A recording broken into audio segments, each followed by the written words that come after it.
aspirante algunas preguntas, a ver, Bueno, Juan.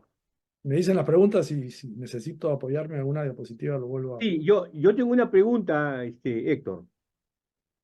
Hace más o menos unos 3 o 4 años hubo un congreso científico en Huacho, en la Universidad Sánchez Carrión. Y bueno, asistieron, en realidad fue una conferencia de la Facultad de Pesquería.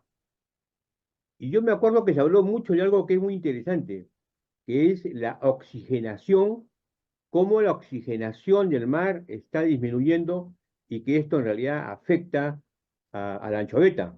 No sé si nos podrías decir algo sobre esto.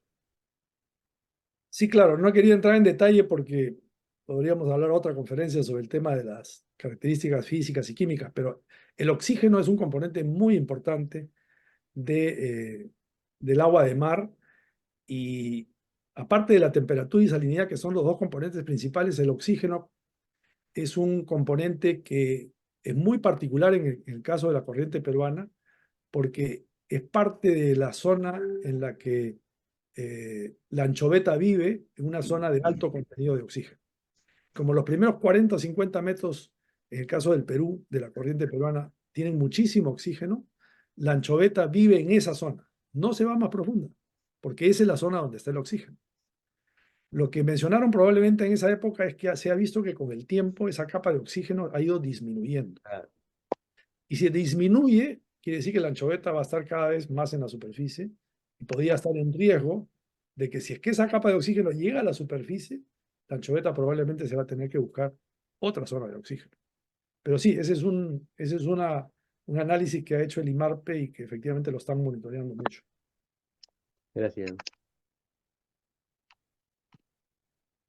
No sé si alguien puede controlar las manos. Sí, se invita a la Carlos, distinguida audiencia para efectuar las preguntas levantando la mano por medio de la aplicación. ahí veo un par de manos, pero creo que las están haciendo directamente. A ver, señor, no. A ver, O'Donnell, el comandante O'Donnell, le veo la mano levantada. Creo que tiene que liberar los micrófonos, Juan Carlos.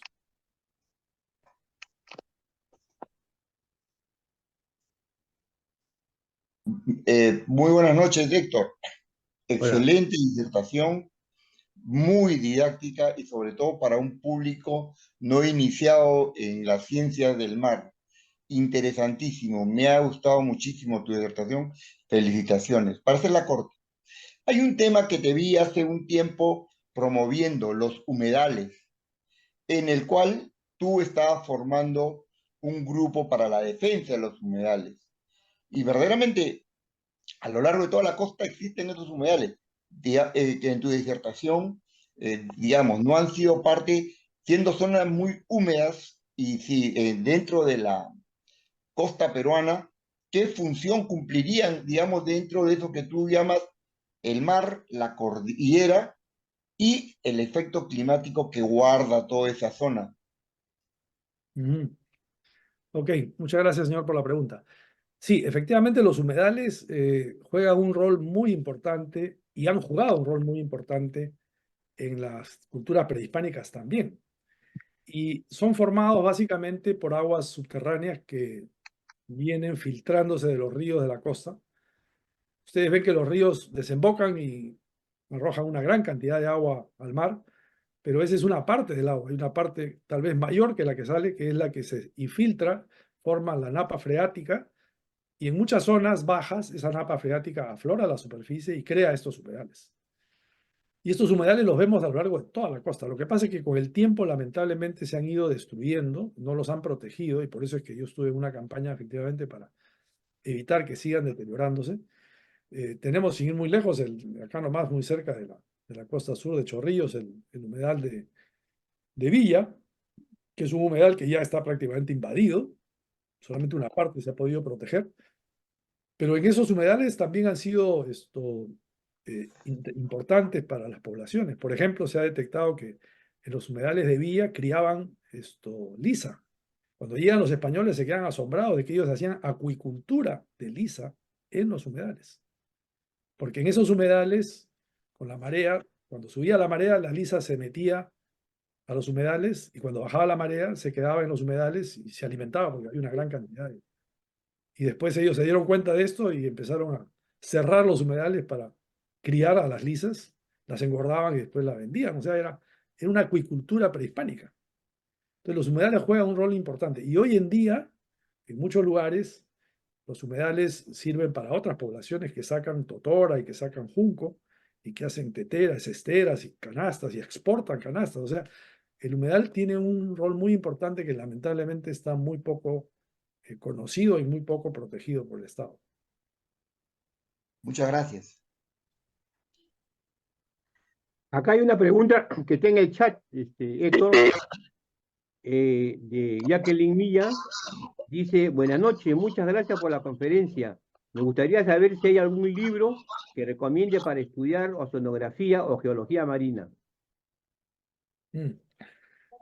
A ver, la verdad que hay tantos libros y tantas publicaciones. Lo que sucede es que lamentablemente no hay un solo libro que yo le podría decir es el más importante o es el más comprensivo. Yo diría que hay un libro que es el del mar peruano de Schweiger, que se escribió en los años 60 o 70, pero que recoge mucho de lo que yo he explicado de una manera mucho más detallada, pero a partir de los 60 y 70 ha avanzado tanto la investigación científica que el IMARPE ha publicado pues un sinnúmero de publicaciones sobre la oceanografía, la biología y el ecosistema marino de la corriente de Humboldt. De modo que yo sugeriría que ponga en Google el mar peruano, oceanografía y MARPE y seguramente le van a aparecer ahí una enorme cantidad de publicaciones. Pero no hay que yo sepa un solo libro que pueda... por ejemplo, el primer libro de la historia marítima del Perú, que se llama El mar, gran personaje, tiene una muy buena descripción sobre la oceanografía y la geología del mar peruano. Entonces, hay varias publicaciones, pero creo que si es que a alguien le interesa ver el conjunto de la cantidad de temas del mar peruano, no va a encontrarlo todo en un solo libro. Antes Rebeli creo que está pidiendo la palabra. Creo que está sin micrófono, señor.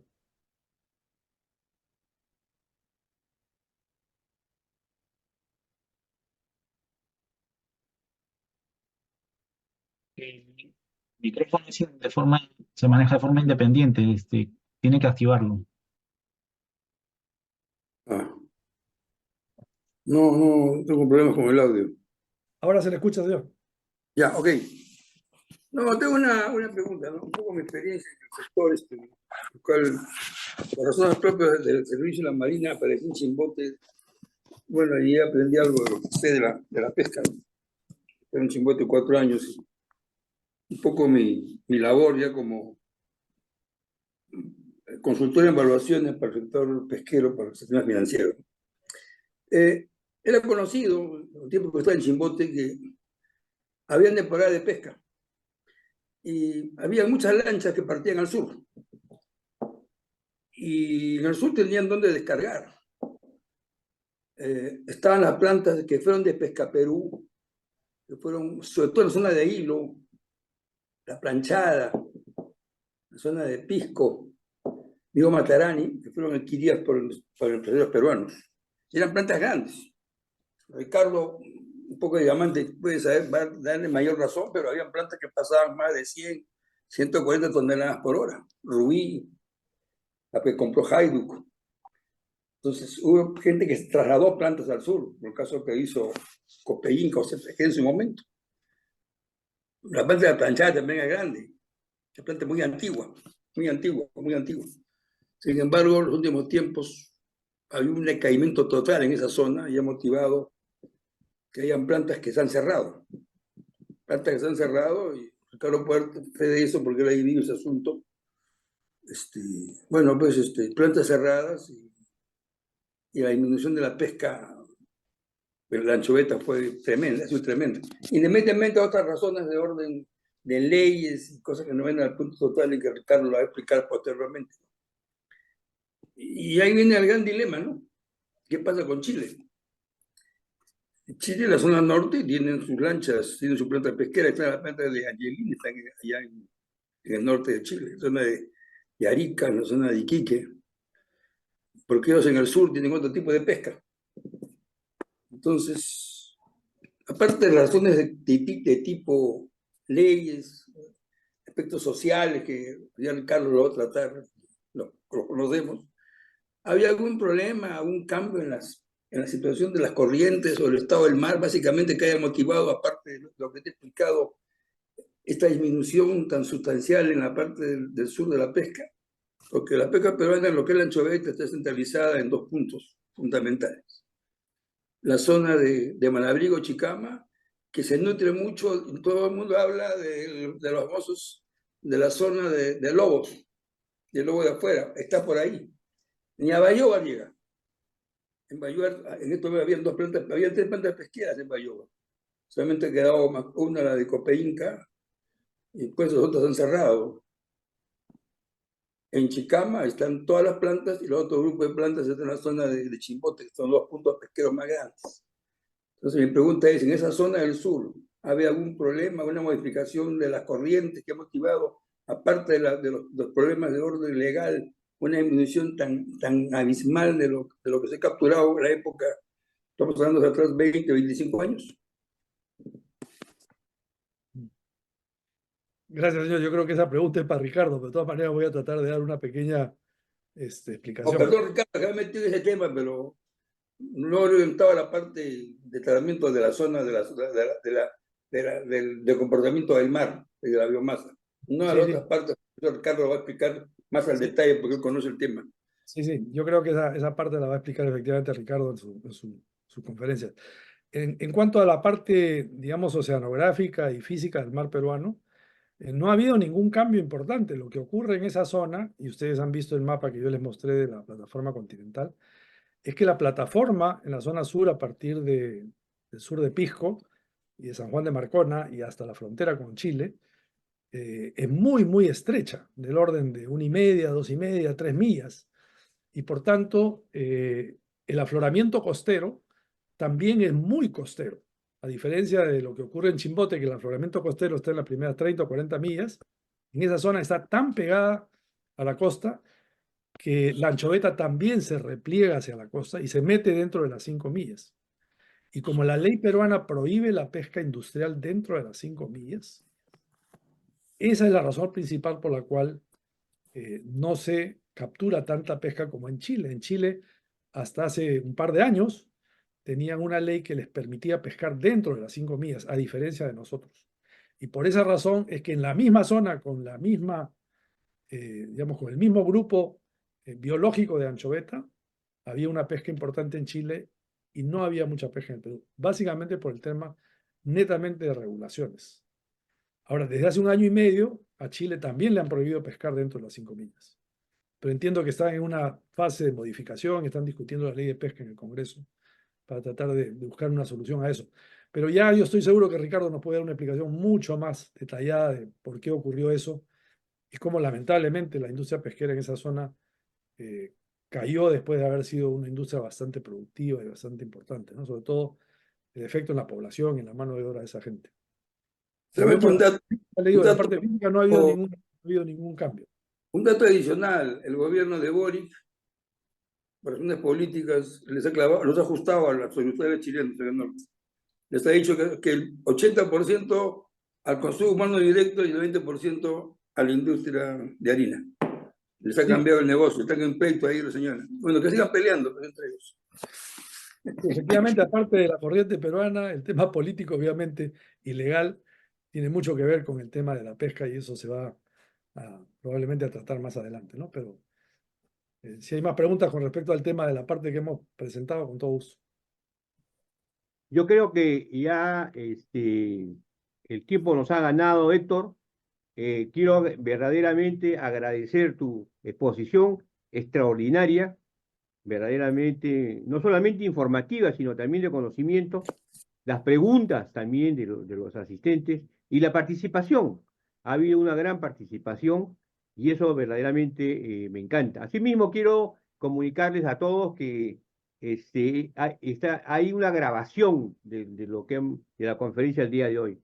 Así que aquellas personas que deseen la grabación, por favor, me hacen llegar su información para poder enviarles directamente a cada uno de ustedes.